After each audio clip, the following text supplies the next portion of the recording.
કામ, બરાબર. આગને હોલવવા માટે આ ફાયર સેફટીનો ઉપયોગ થાય છે, બરાબર.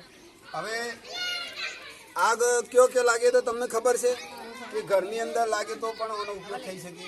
એ જ રીતે આપણા ખેતરની અંદર કોઈ પાક હોય અને પાકને જો એક અચાનક આગ લાગી જાય તો એને પણ આપણે ઓઢવી શકીએ છીએ.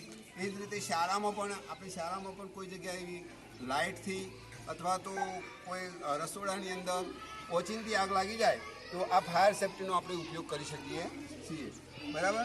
હવે ફાયર સેફટીનો ઉપયોગ કઈ રીતે કરવાનો? તો સર્વપ્રથમ આ જે પિન છે એ પિનને આપણે મખોટી કાઢવાની, બરાબર. આ લોક છે એનું, બરાબર.